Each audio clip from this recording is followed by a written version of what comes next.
Dear students, intermediate second year విద్యార్థులకి online క్లాసుల్లో భాగంగా ఎకనామిక్స్ ఈరోజు మనం భారతదేశ వ్యవసాయం లక్షణాల గురించి తెలుసుకుందాం. భారతదేశంలో వ్యవసాయం చాలా కీలకమైనటువంటి పాత్ర పోషిస్తుందని చెప్పుకున్నాం మనం. భారతదేశ ఆర్థిక వ్యవస్థలో వ్యవసాయ రంగం చాలా కీలకమైనది కాక వెన్నెముక వంటిది కూడా. ఈ వ్యవసాయ రంగం 55% శ్రామిక శక్తికి జీవనాధారం. ఈ వ్యవసాయ రంగం పరిశ్రమలకి ముడి పదార్థాలని సరఫరా చేయడంతో పాటు పారిశ్రామిక వస్తువులకి మార్కెట్గా కూడా వ్యవహరిస్తుందని మనం చెప్పుకున్నాం. వ్యవసాయ రంగం సుమారు 130 కోట్ల జనాభాకి ఆహార భద్రతను కల్పిస్తుందని కూడా చెప్పుకోవడం జరిగింది. భారతదేశం ఏంటంటే బహుళ పంటలకు నిలయం. అనేక రకాల పంటలను ఇక్కడ పండిస్తున్నారు. ఈ వ్యవసాయం ప్రజల ప్రధాన వృత్తి మాత్రమే కాకుండా అది వారి జీవన, సంస్కృతి, సాంప్రదాయ విధానం అని కూడా మనం చెప్పుకున్నాం. ఈ పారిశ్రామికీకరణ ప్రారంభమై 6 దశాబ్దాలు గడిచిన నేటికి మన ఆర్థిక వ్యవస్థలో ఈ వ్యవసాయ రంగం ప్రతిష్టాత్మకంగా ఉంది.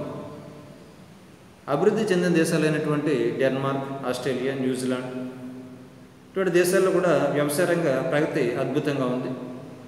స్వీడన్, కెనడా దేశాల్లో వ్యవసాయ రంగంపై జనాభా ఒత్తిడి ఎక్కువగా ఉన్నప్పటికీ అవి అభివృద్ధి చెందాయి. ఆర్థిక అభివృద్ధి ప్రారంభంలో వ్యవసాయ రంగమే ప్రతి దేశానికి కూడా ఆధారం. భారతదేశం ప్రపంచ స్థాయిలో పప్పు దినుసులు, జనుము, పాల ఉత్పత్తుల్లో ప్రథమ స్థానాన్ని, వరి, గోధుమ, చెరకు, వేరుశెనగ, కూరగాయలు, పళ్ళు, ప్రతి ఉత్పత్తుల్లో ద్వితీయ స్థానాన్ని కలిగి ఉండి అంతర్జాతీయ ప్రాముఖ్యతను సంతరించుకుంది. ఆర్థికాభివృద్ధి చట్టంలో వ్యవసాయ అభివృద్ధి కేంద్ర బిందువు అని. అదేవిధంగా స్థూల దేశీయ ఉత్పత్తిలో వ్యవసాయ రంగం వాటా ఎక్కువగా ఉందని మనం చెప్పుకోవడం జరిగింది. అంటే ఈ వ్యవసాయం కానీ దాని అనుబంధ రంగాలైనటువంటి అడవుల పెంపకం, చేపల పెంపకం, పాడి పశుపోషణ, కోళ్ల పెంపకం, పట్టు పరిశ్రమ, తోట పంటలు, గనులు, క్వారీలు మొదలైనవన్నీ కలిపి వ్యవసాయ రంగం అంటారని కూడా మనం చెప్పుకోవడం జరిగింది ముందు క్లాసులో. నేటికి కూడా జాతీయ ఆదాయంలో వ్యవసాయ రంగం ముఖ్య భూమికని పోషిస్తూ ఉందని కూడా మనం చెప్పుకున్నాం. అదేవిధంగా ఉపాధి కల్పనలో కూడా వ్యవసాయ రంగం కీలక భూమికను పోషిస్తుందని చెప్పుకున్నాం. ఈ భారత ప్రజల ప్రధాన వృత్తి ఏంటంటే వ్యవసాయం. నేటికి ఉపాధి కల్పనలో వ్యవసాయ రంగం కీలకమైన పాత్ర పోషిస్తుంది. ఈ వ్యవసాయ రంగం ప్రత్యక్షంగాను లేదా పరోక్షంగా అనేక మంది ప్రజలకి జీవనోపాధిని కల్పిస్తున్నారు. అలాగే అంతర్జాతీయ వ్యాపారంలో కూడా వ్యవసాయ రంగం కీలకమైన పాత్ర పోషిస్తుందని మనం చెప్పుకోవడం జరిగింది.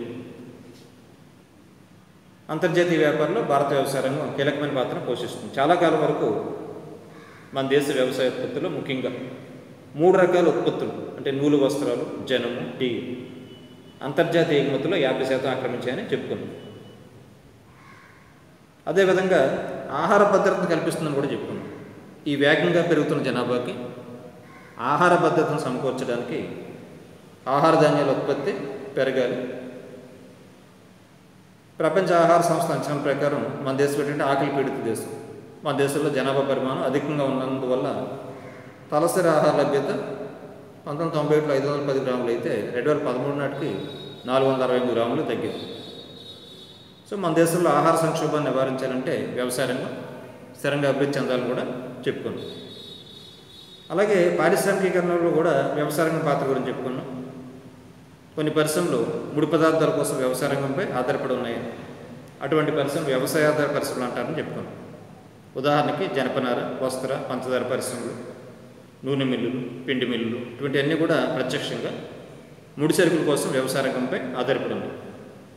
ఇవే కాకుండా బియ్యం మిల్లులు కానీ, నూనె మిల్లులు, తోట పంటలు, ఆహార తయారీ ఇటువంటి చిన్న కుటీర పరిశ్రమలు కూడా ముడి సరుకుల కోసం వ్యవసాయ రంగంపై ఆధారపడి ఉన్నాయి. దీన్ని బట్టి మనం చెప్పుకోవచ్చు భారత ఆర్థిక వ్యవస్థలో వ్యవసాయం ప్రాధాన్యత చాలా ఎక్కువగా ఉంది. ఇప్పుడు మనం ఈ క్లాసులో భారతదేశ వ్యవసాయ రంగం లక్షణాల గురించి తెలుసుకుందాం. భారతదేశ వ్యవసాయ రంగం కొన్ని ప్రత్యేకమైనటువంటి లక్షణాలని కలిగి ఉంది. ఇలా మొట్టమొదటి ఏంటంటే అనిశ్చితమైన వ్యవసాయ ఉత్పత్తి. భారతదేశంలో వ్యవసాయ రంగం అంటే శీతోష్ణ స్థితి ఋతుపవనాలపై ఆధారపడి ఉంది. అంతేకాకుండా అనుకోకుండా ఈ వార్తలు కలుగులు ప్రకృతి వైపరీత్యాలు కూడా సంభవిస్తూ ఉంటాయి. ఇటువంటి దుష్పరిణామాల వల్ల ఏంటంటే అనుకున్నంతగా ఉత్పత్తిని సాధించలేకపోవచ్చు. అంతేకాని భారతదేశంలో వ్యవసాయ ఋతువులతో జోగం అని అంటారు. తర్వాత వ్యవసాయ రంగంలో భూస్వామ్యం. వ్యవసాయ రంగంలో భూస్వామ్యం. స్వాతంత్రానంతరం మన దేశంలో భూస్వామి వ్యవస్థకు ప్రతిరూపాలైనటువంటి జమీందారీ మహల్వారీ విధానాలు అమల్లోకి వచ్చాయి. రైతువారీ విధానంలో రైతులు తమ భూములని కౌలుకిస్తారు. అయితే ఈ కౌలుదారులకి కౌలు భద్రత, యాజమాన్య హక్కులు, నిశ్చితమైన కౌలు పరిమాణం ఇటువంటి ఉండేవి కావు. అందువల్ల రైతులు ఏంటంటే రైతుల దయాదాక్షిణ్యాల మీద కౌలుదారులు ఆధారపడడం అనేది ఉండేదన్నమాట. దీన్ని బట్టి రైతువారీ విధానంలో కూడా భూస్వామి వ్యవస్థ పోకళ్ళు ఉన్నాయని మనం గ్రహించవచ్చు. తర్వాత గ్రామీణ రుణగ్రస్తత.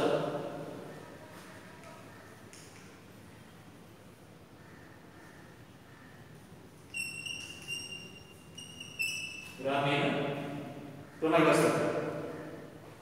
స్వాతంత్రానంతరం భారత ప్రభుత్వం సంస్థాగత పరపతి సంస్థలైనటువంటి సహకార పరపతి సంఘాలు, వాణిజ్య బ్యాంకులు ఇటువంటి వాటిని స్థాపించి గ్రామీణ ప్రజలకు పరపతిని అందిస్తుంది. అయినప్పటికీ నేటికి అధిక సంఖ్యలో ఈ చిన్న ఉపాంత రైతులు తమ పరపతి అవసరాల కోసం వడ్డీ వ్యాపారస్తులపై ఆధారపడి ఉన్నారు. ఈ వడ్డీ వ్యాపారస్తులేమో ఎక్కువ వడ్డీ వసూలు చేయడంతో పాటు లెక్కల్ని తారుమారు చేసి రైతులను మోసం చేయడం సాధారణం. రైతులకు రుణగ్రస్తత నిత్య సమస్య. తగిన పెట్టుబడి లేకపోవడంతో వ్యవసాయ ఉత్పత్తులు తక్కువగా ఉన్నాయి. అంటే వ్యవసాయ రంగంలో ఉత్పాదకత తక్కువగా ఉండడానికి ప్రధాన కారణం గ్రామీణ రుణగ్రస్తత కూడా. నెక్స్ట్ శ్రామిక మార్కెట్లో ద్వంద్వత్వం.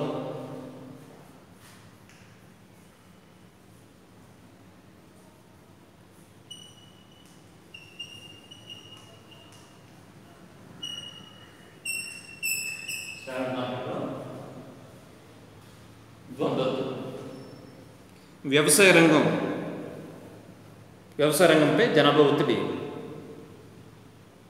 అధికమై ఈ రంగంలో పనిచేసే శ్రామికుల వేతనాలు వ్యవసాయేతర రంగాల్లో పనిచేసే శ్రామికుల వేతనాల కంటే తక్కువగా ఉన్నాయి.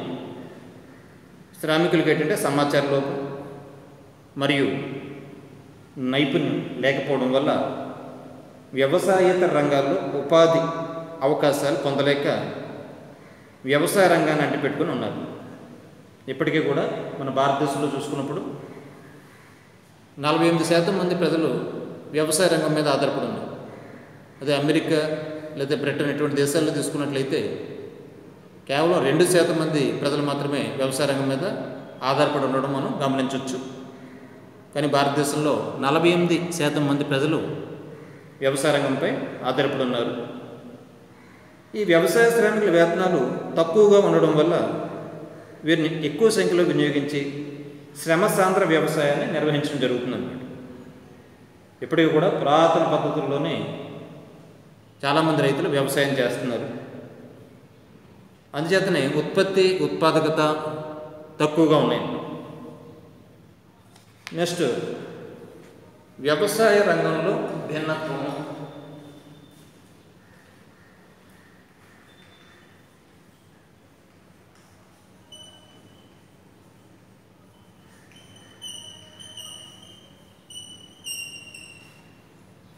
వ్యవసాయ రంగంలో భిన్నత్వం. దేశంలో వేర్వేరు ప్రాంతాల్లో వేర్వేరు భూసారాలు, అదేవిధంగా నీటిపారుదల సౌకర్యాలు, వర్షపాత పరిమాణాలు ఉన్నాయి. అన్ని ప్రాంతాల్లో ఒకే రకంగా లేవు. అంటే భూసారం తీసుకున్నా, నీటిపారుదల సౌకర్యాలు తీసుకున్నా, ఈ వర్షపాత పరిమాణం తీసుకున్నా ఒక్కో ప్రాంతంలో ఒక్కో రకంగా ఉంటాయి. అదేవిధంగా కొన్ని ప్రాంతాల్లో వరదలు రావడం, కరువు కాటకాలు సంభవించడం, నీటి లవణీయతలు అధికంగా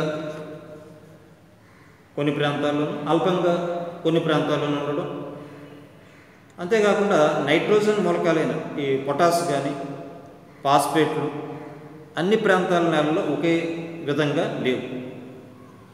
ఈ భూకమతాల పరిమాణాలు, పంటల తీరు దేశంలోని వివిధ ప్రాంతాల్లో వివిధ రకాలుగా ఉండడాన్ని వ్యవసాయ రంగంలో భిన్నత్వం అని మనం చెప్పుకోవచ్చు. తర్వాత సాంకేతిక ద్వంద్వత్వము.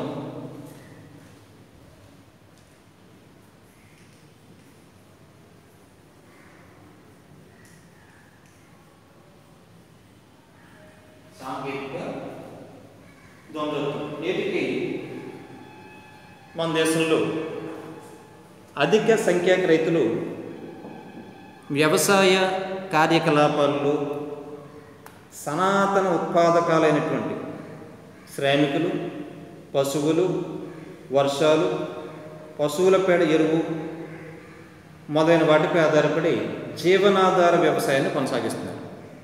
ఇప్పటికీ కూడా ఈ సాంప్రదాయ పద్ధతులను అనుసరిస్తూ వ్యవసాయం చేస్తున్నారు. ఈ నూతన వ్యవసాయ వ్యూహంలో భాగంగా కొన్ని ప్రాంతాల్లో రైతులు అధిక దిగుబడినిచ్చే విత్తనాలు, రసాయనిక ఎరువులు, క్రిమి సంహారక మందులు, యంత్రాలని ఉపయోగించి సాగు చేయడం వల్ల అధిక దిగుబడిని పొందుతున్నారు. ఇక్కడ దిగుబడి కూడా అన్ని ప్రాంతాల్లో ఒకే రకంగా లేదు. కొన్ని ప్రాంతాల్లో ఏంటంటే శ్రామికులను ఎక్కువగా ఉపయోగించి నాగళ్ళు, గుణపాలు, పార్లు, పశువులు ఈ విధంగా అంటే వర్షాల మీద ఆధారపడి పశువుల పేడ ఎరువుగా ఉపయోగిస్తూ జీవనాధార వ్యవసాయాన్ని కొనసాగించడం మనం చూడవచ్చు. మరికొన్ని ప్రాంతాల్లో రైతులు హైబ్రిడ్ విత్తనాలు, అధిక దిగుబడినిచ్చే విత్తనాలు, అదేవిధంగా రసాయనిక ఎరువు స్పిక్, డిఏపి, నాగార్జున యూరియా ఇటువంటి క్రిమి సంహారక మందులు ఎండ్రిన్, డెమాక్రాన్, నోవాక్రాన్ ఇటువంటి యంత్రాలని ఉపయోగించి ట్రాక్టర్లు, వరి నూర్పిడి యంత్రాలు ఇటువంటివి ఉపయోగించి సాగు చేస్తున్నారు. కొన్ని ప్రాంతాల్లో అంటే ఈ జీవనాధార వ్యవసాయం చేసే చోట్ల దిగుబడి తక్కువగా ఉంటుంది. నూతన వ్యవసాయ వ్యూహంలో భాగంగా ఈ క్రిమి సంహార మందులు, యంత్రాలు, రసాయనిక ఎరువులు ఇటువంటి ఉపయోగించి సాగు చేయడం ద్వారా కొంతమంది ఏంటంటే అధిక దిగుబడిని పొందడం గమనించవచ్చు మనం. సో ఈ కారణాల వల్ల ఏంటంటే వ్యవసాయ రంగ కార్యకలాపాల్లో సాంకేతిక ద్వంద్వత్వం అనేది చోటు చేసుకుంది.